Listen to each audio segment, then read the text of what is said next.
Do the counter current mechanism, जितना कि आप पेपर में लिख सकते हो. So let's get started. देखिए इसमें सबसे पहली चीज़ क्या है कि इसका काम क्या है. यानी the formation of urine that is dilute और concentrated is achieved by the counter current mechanism, जिसमें अपने पास ascending loop of Henle, ascending limb of loop of Henle और DCT कलेक्टिंग डक्ट और यहाँ का मेडुलरी इंटरस्टिशियम और यहाँ रनिंग आपकी वासा रेक्टा, ये सब चीज़ें इसमें इंक्लूड हो जाएंगी. ठीक है. अब काउंटर करंट मैकेनिज्म में ऐसे लिखा ना कि भाई पैरेलल होंगी, रनिंग इन जो फ्लूइड है वो रनिंग इन जो इनफ्लो है it runs parallel to the counter to and close proximity to the outflow for some distance. ठीक है. फिर हम बात करते हैं ओवरव्यू. तो ओवरव्यू में बस इतनी बात है कि ना जो fundamental process involve in the excretion include the following. मतलब फंडामेंटल क्या चीज़ें चाहिए. एक तो कि variable permeability of the nephron, जो नेफ्रॉन है उसकी वेरिएबल परमिएबिलिटी होती है. ठीक है. और passive means for the passive reabsorption of water, मतलब कि भाई कितना पैसिवली रीअब्जॉर्ब कर रहा है वाटर को, कितना NaCl कर रहा है और फिर एक्टिवली कितना Na कर रहा है. क्योंकि अपने को क्या ही करना है, कंसनट्रेशन डाइल्यूशन हुई तो दोनों चीज़ें तो मेनली आनी हो, तो यूरिया भी आएगा. फिर हम बात कर रहे हैं कि ये हो किस में रहा है, मेनली जक्स्टामेडुलरी नेफ्रॉन्स में. ठीक है. जो काउंटर करंट मल्टीप्लायर्स होते हैं वो those include your DCT and loop of CT collecting duct and the loop of Henle. और जो काउंटर करंट एक्सचेंजर है वो होती है अपने पास वासा रेक्टा. सबसे पहले मल्टीप्लायर्स की बात करते हैं. PCT में अपने को पता है कि थोड़ा बहुत ना आइसोटोनिक सा ही रहता है as compared to the plasma. Loop of Henle के डिसेंडिंग वाले में सिर्फ वाटर के लिए परमेबल होगा थ्रू एक्वापोरिन 1. ऑल राइट, ठीक है. तो यहाँ का जो अपने पास है ये क्या बन गया होगा, ज़्यादा कंसनट्रेटेड बन गया होगा DCT वाले में, है ना, मतलब ट्यूब में, डिसेंडिंग लूप ऑफ हेनले जो ट्यूब है उसमें. ठीक है. असेंडिंग वाले में अपने को पता है जैसे वो ऊपर आएगा तो अपने पास पता है कि थिन सेगमेंट होता है और थिक सेगमेंट होता है. तो जो थिन सेगमेंट है that is impermeable to water but it is permeable to NaCl and urea. और जो थिक सेगमेंट है वो वाटर एंड सॉल्यूट के लिए इम्परमिएबल है बट एक्टिव ट्रांसपोर्ट चलता है उसमें. पंप होते हैं Na positive K positive pump और Na positive to Cl negative K positive से इम्पोर्ट होके थ्रू. ठीक है. जैसे तो क्या होगा अपने पास, अब यहाँ हमने कहाँ तक बात कर ली, यहाँ हो गया अपना. तो अब यहाँ गया जब, तो जितना भी अपना सोल्यूट है वो रीअब्जॉर्ब हो गया, है ना. तो इंटरस्टिशियम में जो जो इंटरस्टिशियम की ऑस्मोलैरिटी वो तो बढ़ जाएगी, तो इंटरस्टिशियम हाइपर ऑस्मोटिक हो जाएगा और जो फ्लूइड है वो तो हाइपर ऑस्मोटिक हो जाएगा. देखो 200 हो गया ना, यहाँ कितना 1200 से 200 चला गया. अब आते हैं अपने DCT और स्टार्टिंग पार्ट या फिर cortex part of the outer medullary portion of the DCT. Okay. Cortical outer medullary portion and आपका कलेक्टिंग डक्ट मीन्स ये ऊपर का पार्ट. इसमें क्या है अपने को, जो अर्ली पार्ट है it is relatively impermeable to water. However collecting duct segment is impermeable to urea and NaCl but permeable to water.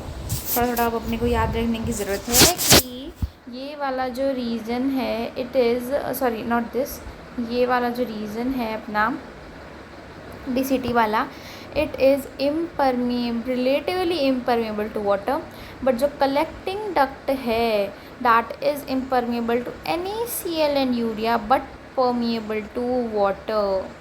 ठीक है. देयरफॉर जब फ्लूइड से पास करेगा तो इंक्रीज मेडुलरी, हाँ हमने देखा था यहाँ पे क्या हो गया था, इंक्रीज हो गया था मेडुलरी इंटरस्टिशियम का, राइट. हाइपरटोनिक हो गया या फिर हाइपर ऑस्मोलर हो गया जिसकी वजह से वाटर जो है रीअब्जॉर्ब हो जाएगा, है ना. यहाँ देखा था ना हमने. ठीक है. Urea concentration in the tubular fluid increases क्योंकि होता है इम्परमिएबल है भाई, है ना. DCT का ये वाला पार्ट तो मतलब कलेक्टिंग डक्ट का ये वाला पार्ट. तो यूरिया जो है प्रिंसिपल सॉल्यूट बच गया. अब इनर मेडुलर पोर्शन में अपने पास क्या बचा, यूरिया बचा है. ठीक है भाई. तो इट इंक्रीजेज जो ADH है, ADH increases both urea and water permeabilities. Therefore, urea along with water moves out passively along the concentration difference into the medullary interstitium where it is trapped by the countercurrent exchange in the vasa recta. ठीक है, thus maintaining the high osmolarity of the medullary pyramids.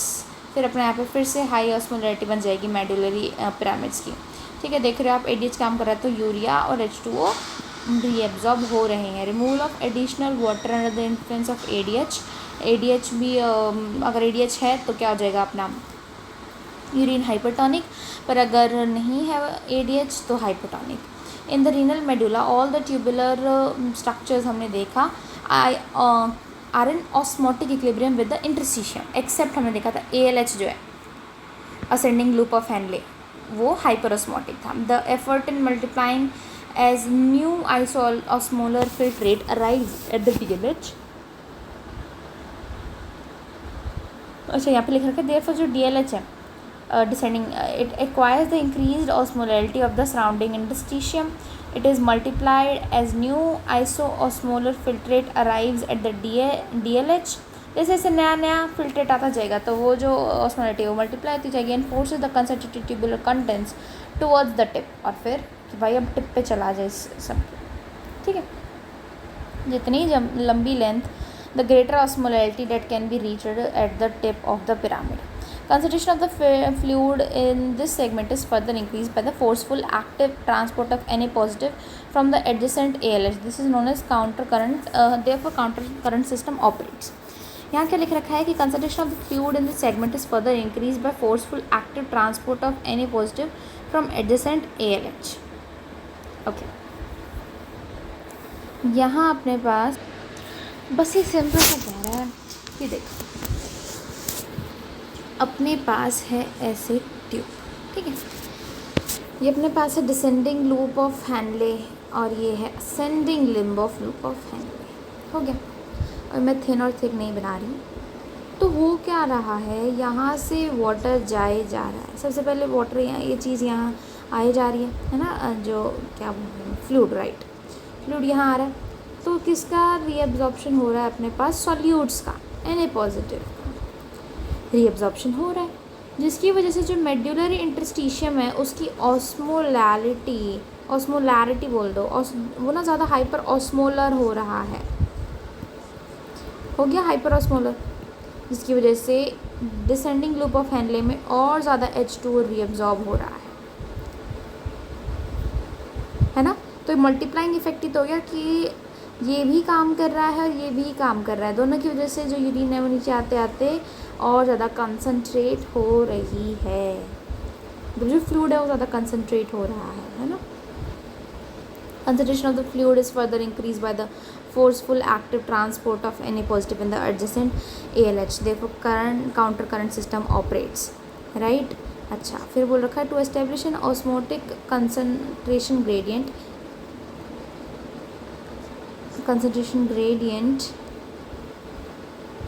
in the interstitium increasing from the corticomedullary junction to the tip to concentrate the urine by passive extraction of water and urea. हो गया. अब हम बात करते हैं counter current exchange. उससे पहले let us focus on this जो फाइनली आपको एग्जाम में बना के आना है. ठीक है, अब तक हमने पढ़ा है वही लिख के आना है. बस ये अपने को PCT बनानी है. PCT में तो 300 ही लिखना, क्योंकि क्या होता है वो प्लाज्मा के बराबर उसकी वो होती है, ऑस्मोलैरिटी होती है. जैसे नीचे जाएंगे कंसनट्रेट हो रहा है, अभी हम पढ़ के आए हैं, तो उसकी ऑस्मोलैरिटी बढ़ेगी. टिप पे आते आते मैक्सिमम हो जाएगी 1200 लिख देना. ठीक है, ऐसे बढ़ाते बढ़ाते 400, 600, 800 मीन्स इंक्रीज़ करते हुए 1200 तक रीच करनी है. फिर थिन सेगमेंट और फिर थिक सेगमेंट. थिन में क्या होता है अपने पास, it is impermeable to water. पर जो हमने पढ़ा था अभी thick, it was permeable to Na positive but through the active transport, and this was also permeable to Na positive, right? Water के लिए कोई भी permeable नहीं था पर Na positive के लिए थे, but this through the active pumps. तो क्या हो जाएगा, रीअब्जॉर्प्शन हो जाएगा, जिसकी वजह से अपना जो मेडुलरी इंटरस्टिशियम है उसकी देखो यहाँ पे कितनी अपनी बढ़ी हुई है ना. ठीक है, तो आपको कुछ इतना लिख देना है. और हमने देखा था कि tip of the loop of Henle में जाने के बाद सबसे ज़्यादा ऐसे हो रहा था, ठीक है। तो इसको भी आप ऐसे इंक्रीजिंग में बना देना, ठीक है। तो और हमने एक बात और देखी थी कि every part is nearly has the same osmolarity with that of the interstitium except the ALH, है ना। इसकी मैच नहीं कर रही है, तो इसको थोड़ा सा ऐसे आप बना देना, मतलब सिंक्रोनस नहीं, अलग अलग बनाना, थोड़ा सा डिफरेंस करके बनाना कि ये हाइपो ऑस्मोलर हो जाएगा अपना। फिर DCT में फिर आता है अपना ये वाला पार्ट, कलेक्टिंग डक्ट का आउटर मेडुलरी और फिर इनर मेडुलरी। तो इसमें क्या होगा, जैसे जैसे नीचे जाएगा वैसे वैसे ही कंसनट्रेट हो रहा है, बिकॉज वाटर और यूरिया दोनों रीएब्जॉर्ब हो रहे हैं ना, और ज़रूरत एरिया कितना तो वाटर रीएब्जॉर्ब होता जाएगा, ठीक है। तो इसके अपने को ऐसे बढ़ाते बढ़ाते ये लिख देना, और इसी के ही लगभग करस्पॉन्डिंग ये दिखा दिया, ठीक है। अब यहाँ अगर हम सॉल्यूट्स एंड सॉल्वेंट ट्रांसफ़र की बात करें तो NaCl ओनली H2O हाइपर, यहाँ तो इस पोर्शन में हाइपर यूरिया बता रखा है, यहाँ पे हाइपर NaCl बता रखा है, पर अब वो ऊपर जाएगा तो NaCl भी रीअब्जॉर्ब हो जाएगा, तो ये हाइपो हो गया है ना। अब देखा थिन लिम में यूरिया भी एब्जॉर्ब हो सकता है, तो ये हाइपो हो गया है, ठीक है। NaCl की रीअब्जॉर्ब, यहाँ पे पंप के थ्रू NaCl जा रहा है, ये हाइपो हो गया है, ठीक है। ये वाला देखो हाइपो था, ये मोर हाइपो। यहाँ क्या होगा, H2O हो रहा है एब्जॉर्ब, NaCl चल रहा है, ADH तो और ज़्यादा यूरिया और H2O,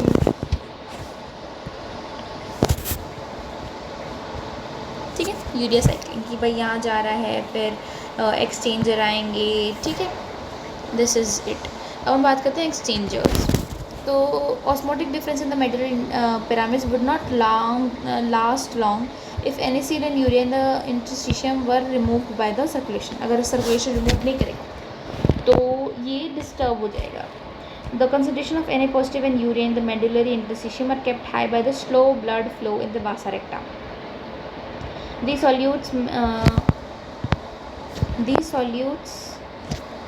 remain in the pyramids to maintain hyperosmolarity of the medullary interstitium, primarily because the vasa recta operates the countercurrent exchanger, है ना।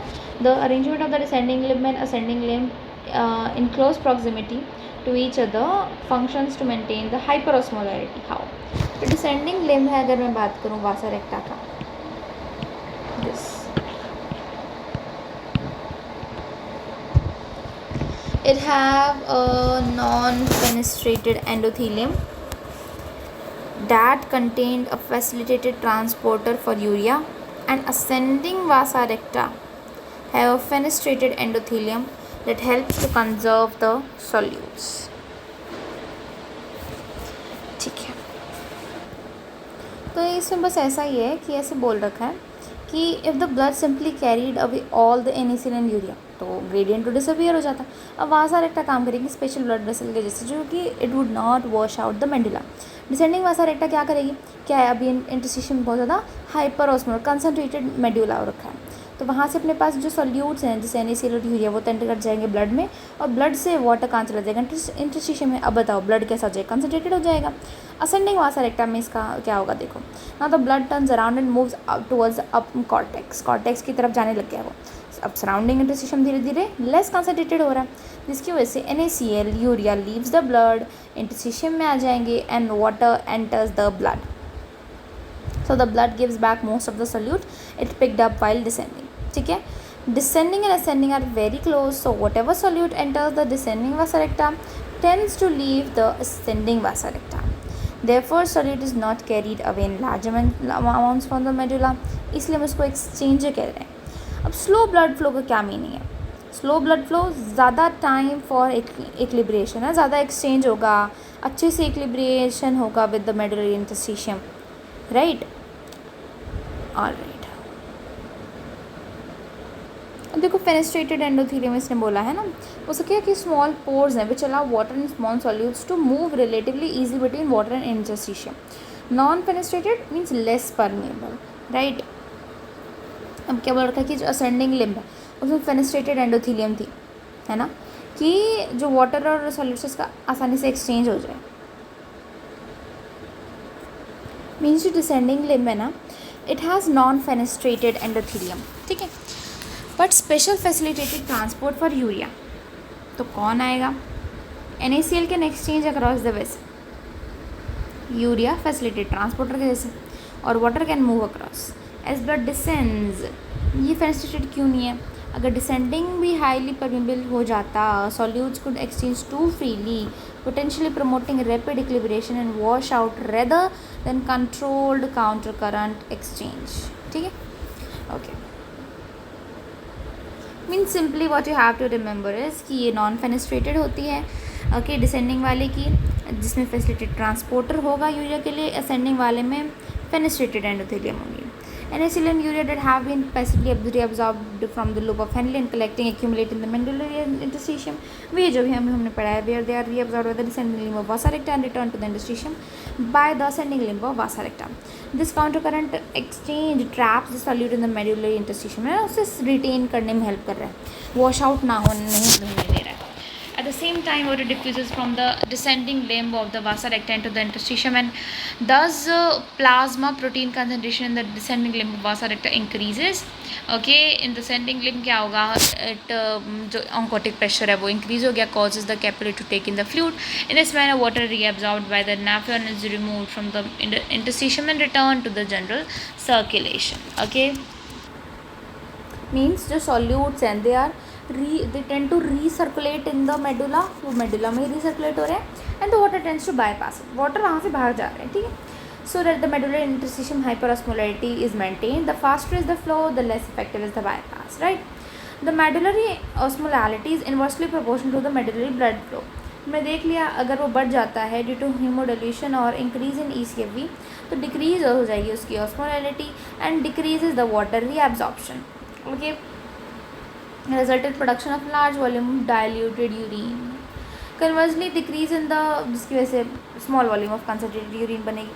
अब काउंटर करंट एक्सचेंज एक पैसिव प्रोसेस है, डिपेंड्स अपॉन द डिफ्यूजन, है ना, diffusion पे depend करती है, okay. It could not maintain the osmotic difference along the pyramids if the process were to stop, ठीक है, हो गया। देखो यहाँ पे भी ये लिख रखा है, आपको भी यही बना के आना है कि NaCl जो है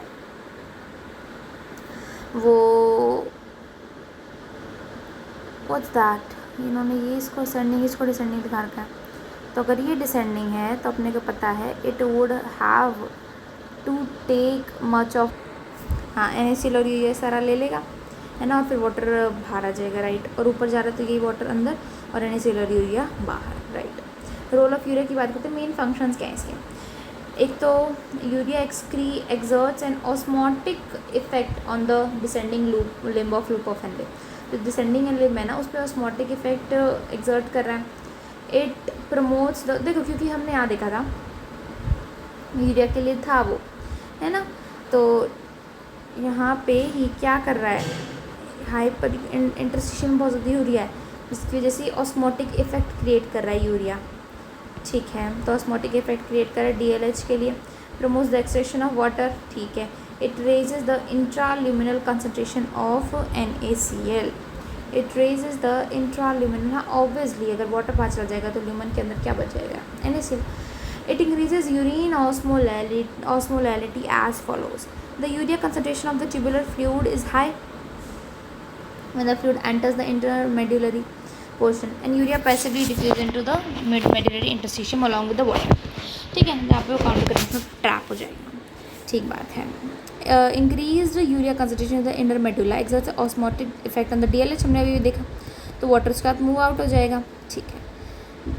This increases NaCl concentration in DLH, all right, thus favoring passive reabsorption of NaCl from the ALH, ठीक है। As urea is the principal solute in the inner medullary, हमने देखा था ना, सिर्फ वही बच गया था प्रिंसिपल solute के जैसे। This establishes the gradient for urea and NaCl in the opposite direction, that is urea concentration in inner medullary is higher than that in the interstitium, है ना, and NaCl की क्या है, collecting duct में कम है than in the outer, ठीक है, तो high NaCl in the outer is due to the NaCl reabsorption, right, okay। फिर अपने को अच्छा, तो बोल रखा है कि ग्रेडियंट बन गया है यूरिया और NaCl के लिए अपोजिट डायरेक्शन में जाने के लिए। समझ में आ रही है? ठीक है। अब द हाई, ये तो अपने को पता है। Despite equal osmolarities on both the sides, the effective driving force for water transport favours water reabsorption, क्योंकि NaCl बाहर ज़्यादा है। Recycling of urea from inner medullary portion of the collecting tubule to inner medullary interstitium and then in DLH and ALH helps for the trapping of urea. Therefore, urea adds to the effect of NaCl in creating a hyperosmolar state in the medullary interstitium. ठीक है, the amount of urea in the medullary interstitium and finally in the urine varies with the amount of urea. And therefore, high protein diet लोगे तो क्या हो जाएगा? Increasing the filter load of urea. ठीक है, increasing the ability of the kidney to concentrate the urine. At low urine flow rates, only 20 to 30% of the filtered is excreted, and at high 50 to 70 filtered urine is excreted. Paper में क्या लिख के आओगे?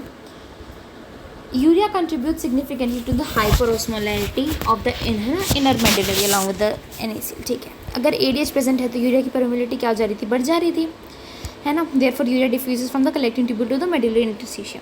Urea then enters the thin limb of the loop of Henle and returns to the collecting duct. ठीक है, this is called urea recycling. This traps urea in the inner medulla, increasing its osmolarity. अगर वो वहीं रहेगा तो osmolarity बढ़ेगी. The high interstitial osmolarity promotes water reabsorption and thereby producing concentrated urine. आपको ये बना के आना है कि भाई यहाँ से तो यूरिया आ जाता है, ठीक है, आ गया यूरिया यहाँ पे, फिर थिन लिम में जाएगा, फिर से यहाँ, ये जो है ये रीसाइक्लिंग चलती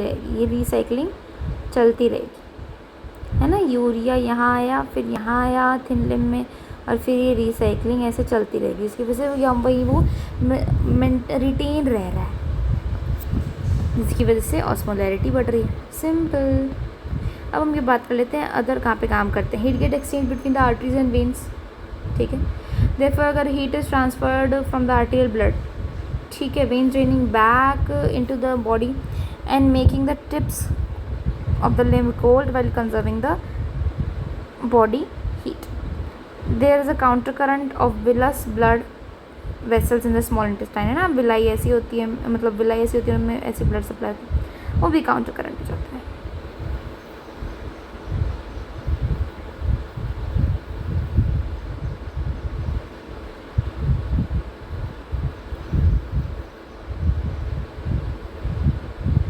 ठीक है, so let's make it for a revision.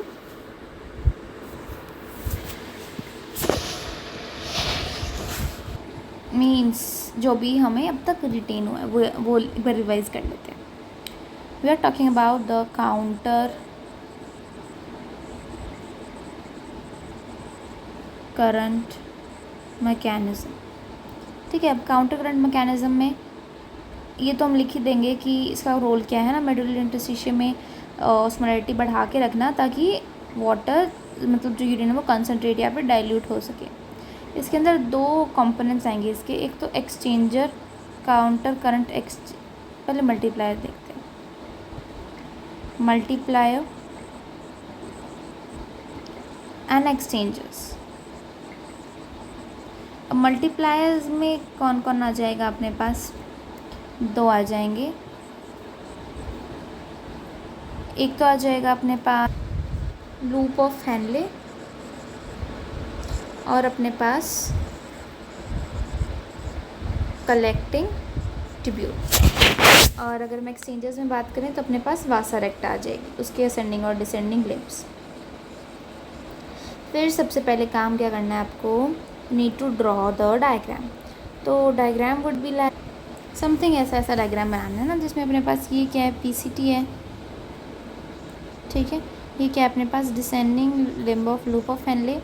ये ascending loop of limb of Henle का थिन है और ये वाला अपने पास थिक है। फिर ये क्या अपने पास? DCT and this is our collecting tubule. इसमें भी थोड़ा बहुत आप हॉरिजॉन्टल ग्रेडिंग दिखा देंगे फिर हम, ठीक है, जिसमें कि ये वाला अपने पास कॉर्टेक्स का पार्ट हो जाएगा, ठीक है। ये वाला अपने पास outer medulla, and then this would be your inner medulla, ठीक है। तो हम लिखते हैं कि क्या कितना कुछ अपना ऑस्मोलैरिटी वाली मिली ऑस्मोल पर लीटर वाली वैल्यूज़, ठीक है। तो यहाँ सेम था 300, फिर अपने को यहाँ पे पता है कि 1200 लिखना है। तो इसको थोड़ा थोड़ा ऐसे बढ़ाते जाओ, 600, 800, 1000 इतना। फिर जब ऊपर जाएगा तो क्या होगा, इसकी ऑस्मोलैरिटी डिक्रीज़ होगी, राइट। पर पहले हम लिखते हैं इंटरस्टिशियम वाला 300, 400, इसी के करस्पॉन्डिंग लिख देंगे हम।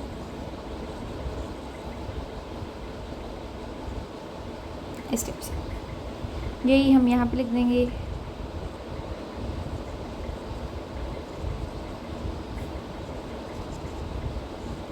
अपने को पता है ALH में एक्यूरेटली सेम तो था, है ना, उसको थोड़ा सा डिफर करके लिख देंगे हम।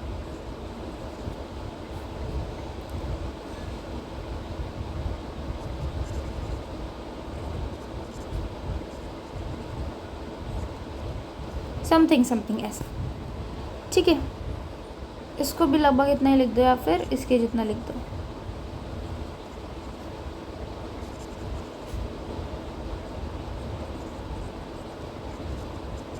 ऐसे अप्रॉक्स हो गया, इतना लिखना है। फिर हम लिखेंगे एक और डायग्राम बनाना जिसमें सॉल्यूट और सॉल्वेंट का एक्सचेंज दिखाना है। मैं इसमें दिखा देती हूँ। अब सॉल्यूट्स लिख लेते हैं, ठीक है। तो जो अपना PCT है उससे अपने को पता है कि भाई 60 to 75%, 60-65% आपका Na पॉजिटिव भी चला जाएगा, रीअब्जॉर्ब हो जाएगा और H2O भी हो जाएगा, है ना। फिर descending limb of loop of Henle में क्या होता है, it is only permeable to water, right. तो अपना वाटर रीअब्जॉर्ब हो जाएगा, ऑलराइट। फिर अपना जो थिन लिम्ब है वहाँ से अपने पास क्या हो जाएगा, Na पॉजिटिव एंड यूरिया भी जाता है, राइट, ओके। फिर अपना यहाँ पे क्या चल रहे होंगे, पंप चल रहे होंगे, Na positive and Cl negative वाले, ऑलराइट। सॉल्यूट्स हो गए। फिर अपना DCT में तो we not talk about this one part, right. अब जो ये वाला पार्ट है it is only permeable to water, right. तो यहाँ पे अपने पास वाटर आ जाएगा और यहाँ पे यूरिया एब्जॉर्ब हो जाएगा, H2O हो जाएगा। फिर ऐसे आप लिख सकते हो कि भाई यूरिया यहाँ पे चला जाएगा, है ना, और फिर यूरिया रिसाइकलिंग लिख देना इस वाले रीजन में, फिर से यहाँ चली जाएगी। तो ये जो ऐसे बन रहा है इसको हम क्या बोल रहे हैं, यूरिया रिसाइकलिंग बोल रहे हैं, ठीक है। Something you have to do it like that.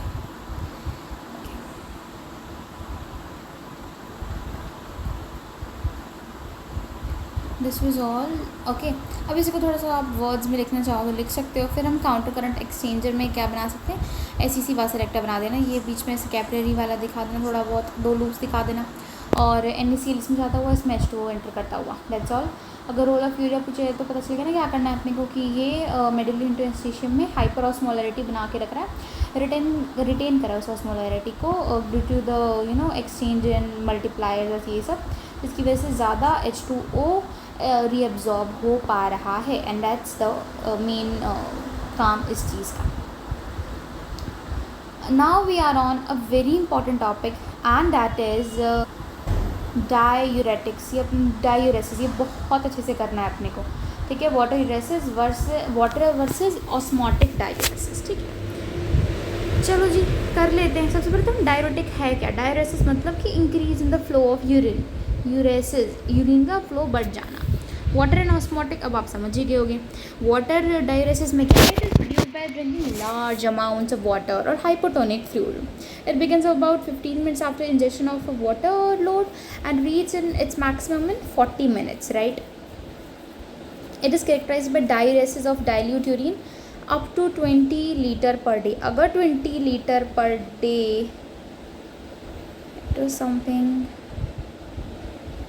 चलो ठीक है 20 लीटर पर डे तक का डायूरेसिस हम मान सकते हैं कि ज़्यादा से ज़्यादा इतना ही पी पाएगा वो पानी, और मतलब इतना यूरिन इतनी ही होगी। It is characterised by diuresis of dilute urine up to a volume of इतना, ऑलराइट।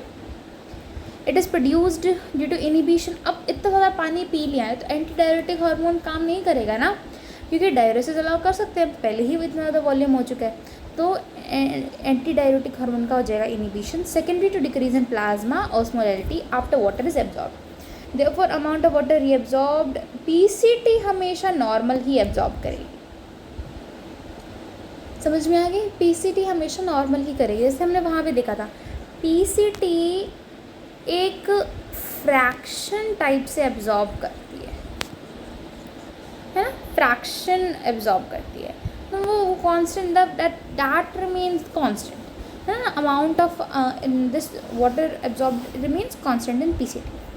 ऑस्मोटिक डायरेसिस के बारे में बात करते हैं, it is produced large amount of large quantities of unabsorbed solutes, आपके जैसे सोडियम ज़्यादा खा लिया, ग्लूकोज, यूरिया, ये सब इन द रीनल ट्यूब्यूल्स।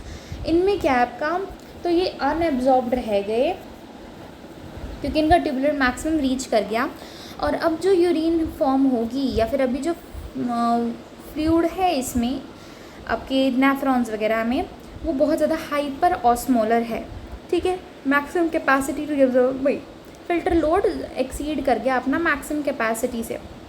फिर it is characterised by diuresis in which concentration is approximately that of plasma in spite of maximum ADH, oh not hyper osmolar. कितनी है इसमें, जैसे ये तो था अपना डाइल्यूट यूरिन और जिसकी ऑस्मोलैरिटी 50 है, मीन्स ये हाइपो ऑस्मोलर है, but it has approximately same as that of plasma in spite of maximal ADH secretion and very large urine flow rates. Okay. अब इसमें ज़्यादा यूरिन फ्लो रेट्स क्यों होंगे कि इतना ज़्यादा वो वाटर ड्रॉ कर लेगा, इस टाइप से याद कर सकते हो, है ना, ठीक है। ऑल राइट, मीन समझ रहे हो ना, इसमें तो आपने पानी इतना सारा पी लिया, इसमें वो सॉल्यूट्स इतने सारा इंटेक कर लिए जिन्होंने वाटर बहुत ज़्यादा ड्रॉ कर लिया, जिसकी वजह से डायरेसिस हो रहा है। It is produce due to decreased water absorption in PCT and loop of Henle secondary 2, है ना। क्यों नहीं हो रहा है भाई वाटर रीअब्जॉर्ब, क्योंकि large amount of sodium, urea and mannitol ले लिया है। Substances present in amounts exceeding the capacity that to absorb it is glucose in DIM, ठीक है। अब maximum urine flow that can be produced during water diuresis is 15 ml per minute। अब इससे भी ज़्यादा अगर if water is ingested at a higher rate than this, ECF becomes hypotonic and may lead to water intoxication। समझ में आया? अगर difference आता है तो क्या लिखेंगे कि वो तो वो वाटर की वजह से है, वो सॉल्यूट्स की वजह से है, ठीक है। और फिर है इसमें कि अपना ऑस्मोलैरिटी बता देना है, और फिर उसमें तो आपको लिखा है ना कि पीसीटी में सेम अमाउंट रीअब्जॉर्ब होती है और इसमें कम हो रही है डीसीटी वगैरह में, मतलब इसमें कम हो गया, डिक्रीज हो गया पीसीटी में। समझ में आ रही? All right, now we are on to the last page of the chapter and this is very important. So diuretics, saline features, okay. चलो, तो क्या है अपना इनिबिशन ऑफ एडीएच सिक्रीशन। अगर कोई एडीएच सिक्रीशन को इनहिबिट कर देता है, मतलब अब डायूरेसिस होगी तो डायूरेटिक्स बोल देंगे उसको, है ना। समझ में आ रही है ना हम क्या कर रहे हैं? Agents that increase in the urinary flow are called diuretics, ठीक है।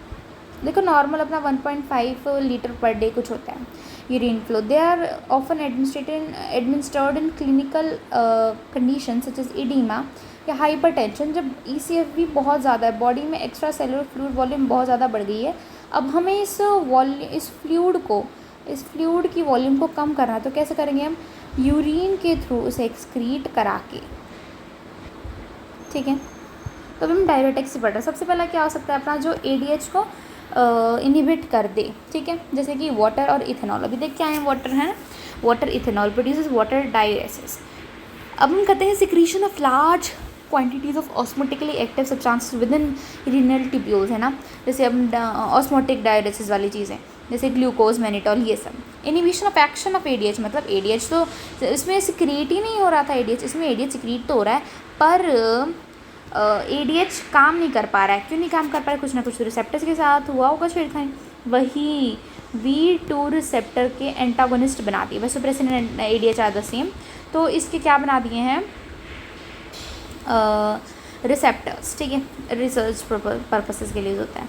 अब inhibition decreased renal tubule reabsorption of Na positive, अगर Na पॉजिटिव का एब्जॉर्प्शन कम होगा तो उसी को तो फॉलो करता है वाटर, अब वाटर भी नहीं होगा रीअब्जॉर्ब, राइट। तो ऐसा कौन होता है, जैसे कैफीन वगैरह, it is clinically not used, caffeines जैसे xanthines वगैरह, ठीक है। Acidifying the tubular fluid, acidifying salt से CaCl2 NH4Cl, carbonic anhydrase inhibiting causing decrease H positive secretion, ठीक है। कार्बोनिक एनहाइड्रेज इनहिबिटर्स जो कि H पॉजिटिव के रिलीज को सिक्रीशन को डिक्रीज करा देंगे, जैसे कि acetazolamide Diamox also produces increase in Na positive and K positive excretion. अब अच्छा, अगर H पॉजिटिव सिक्रिएट नहीं होगा, like this is the tubule, अगर H पॉजिटिव अंदर नहीं जाएगा तो उसके एक्सचेंज में Na पॉजिटिव वगैरह नहीं आ पाएंगे, तो फिर भी थोड़ा डिक्रीज़ हो जाएगा ना अपना Na पॉजिटिव का रीअब्जॉर्प्शन, तो उस हिसाब से इट ऑल्सो प्रोड्यूसेस, तो Na पॉजिटिव का एक्सक्रीशन बढ़ जाएगा और HCO3 नेगेटिव का रीअब्जॉर्प्शन भी कम हो जाएगा। Extensively used clinically hypokalaemia major side effect, क्योंकि अगर H पॉजिटिव सिक्रीट नहीं होगा तो K पॉजिटिव को सिक्रीट होना पड़ेगा आयन करने के लिए, तो K पॉजिटिव अपना वेस्ट हो जाएगा या फिर एक्सक्रीटेड आउट बोल दो, and in that case it's very obvious कि हाइपोकैलेमिया देखने को मिलेगा, ठीक है। तो याद रखना है, ठीक है। तो ये हम याद कर लेंगे कि carbonic anhydrase inhibitors causing H positive secretion में डिक्रीज, जिसकी वजह से हाइपोकैलेमिया हो सकता है। इसका एग्जांपल है acetazolamide. Inhibition of Na positive K positive 2Cl negative, कहाँ काम कर रहा था ये अपना थिक सेगमेंट पे काम कर रहा था, है ना, थिक असेंडिंग लूप पे, ठीक बात है। तो अगर ये इनहिबिट हो जाएगा तो Na पॉजिटिव अंदर कैसे जाएगा, है ना, ठीक है, और K पॉजिटिव अंदर कैसे जाएगा, उसके एक्सचेंज में Cl नेगेटिव बाहर नहीं आ पाएगा, तो इसमें भी हाइपोकैलेमिया हो जाएगा। ऑल राइट, इसको हम लूप डायूरेटिक्स भी बोलते हैं, ओके। एक्सटेंसिवली यूज्ड क्लिनिकली, देखो ये भी तो इनको तो नाम अपने को पता होना चाहिए, तो हम लर्न कर लेते हैं, एक तो याद कर लो कम से कम। ऑल राइट, फ्यूरोसेमाइड, तो देखो लूप डायूरेटिक्स बोल रखा है इनको, है ना, ठीक है। तो इनके कुछ अपने को वो बता रखे हैं, मतलब एडवर्स इफेक्ट याद कर लेते हैं इनकी। एक तो क्या है कि हाइपोकैलेमिया करेंगे, है ना, लॉस ऑफ K पॉजिटिव, ठीक है। ओ से ओटोटॉक्सिसिटी, हियरिंग लॉस, ऑन फिर है हम याद कर सकते हैं outflow of calcium and magnesium, ठीक है, जिसकी वजह से हाइपोकैलेमिया एंड मैग्नीसीमिया हो सकता है। और पी से प्रेसिपिटेशन ऑफ गाउट, हाइपर यूरिसेमिया, और साथ में डिहाइड्रेशन, हाइपोटेंशन, ये सब भी हो सकता है, क्योंकि डायूरेटिक है तो हाइपोटेंशन हो ही सकता है, डिहाइड्रेशन हो ही सकता है, ठीक है। तो क्या क्या पढ़ा हमने कि लूप डायूरेटिक्स में, एक तो कि हाइपोकैलेमिया, राइट, हाइपोकैलेमिया, और फिर हमने देखा कि ऐसे याद कर लो कि ना, अगर हाइपोकैलेमिया हो रहा है, Na पॉजिटिव वो हो गया, रीअब्जॉर्ब नहीं हो पा रहा है, ठीक है, तो साथ में K पॉजिटिव भी नहीं हो पाएगा, तो हाइपोकैलेमिया हो जाएगा, राइट। और फिर डिहाइड्रेशन वगैरह तो हो ही सकता है ना, डायूरेटिक से, क्योंकि डिहाइड्रेशन वगैरह ऐसे ऐसे करके ही लिख सकते हैं आप लोग। और हियरिंग लॉस भी बता रखा था, but not making the things complicated, जो याद हो उतना कर लेना चाहिए, ठीक है। Inhibition of Na positive K positive, ये हो गया। एग्जाम्पल हमने याद किया फ्यूरोसेमाइड, हो सके तो ये भी कर लो, ब्यूमेटाइड, पर मेरे अभी तो मैं एक याद करूँगी, फ्यूरोसेमाइड। बाकी लूप डायूरेटिक हमें याद हो गया है, एक्सटेंसिवली यूज क्लिनिकली, और हाइपोकैलेमिया। इनहिबिशन ऑफ NaCl, अब NaCl वाले को इनहिबिट कर दो भाई, है ना, इसको नहीं कर सकते, इसको भी कर सकते हैं, थायजाइड जैसा कर सकते हैं। Hypokalaemia is a major side effect. अब सब में, इन तीनों में मेजर साइड इफेक्ट था K पॉजिटिव, अगर जिसमें नहीं है K पॉजिटिव, लॉस नहीं हो रहा है, तो उसका नाम तो बिल्कुल याद करना चाहिए। Inhibition of Na positive K positive exchange, है ना, मतलब Na पॉजिटिव को अंदर नहीं जाने देगा, तो K पॉजिटिव भी बाहर नहीं आएगा, तो हाइपोकैलेमिया नहीं होगा। इसीलिए most commonly use diuretic in clinical practice कौन से होते हैं, ये जो कि किसको इनहिबिट कर रहे हैं, Na positive K positive exchange को, या फिर एल्डोस्टेरॉन को, बाय इनहिबिटिंग द एल्डोस्टेरॉन और Na पॉजिटिव चैनल्स। स्पायरोनोलैक्टोन, स्पायरोनोलैक्टोन, तो हमने 3 चीज़ें नाम याद करी हैं। एसीटोजेलामाइड,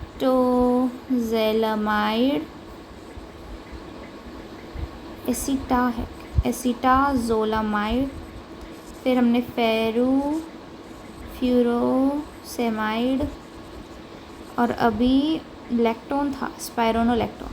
what I am doing here, spironolactone, right. तो क्या कर रहे थे बता दो।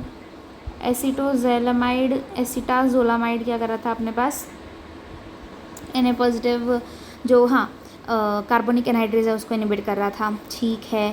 फ्यूरोसेमाइड क्या कर रहा था, Na पॉजिटिव के पॉजिटिव टू सी नेगेटिव को इनिबिट कर रहा था, लूप डायरेटिक्स का एग्जाम्पल था। स्पायरोनोलैक्टोन अपना एक्सचेंजर वालों को बाय इनिबिटिंग द एल्डोस्टेरॉन, जिसकी वजह से हाइपोकैलेमिया नहीं होता। एक हमने थायजाइड्स पढ़े थे which are used extensively in clinical, and वो NaCl वाले ट्रांसपोर्ट कर। हो गया ना, कुछ हम कर सकते हैं ना, ADH वाली चीज़ बता देना, ठीक है। और एक कि ऐसे हम ऑस्मोटिकली एक्टिव ज़्यादा खा लें। With this we come to an end of today's video in which we covered a lot and mostly काम का of the counter current system.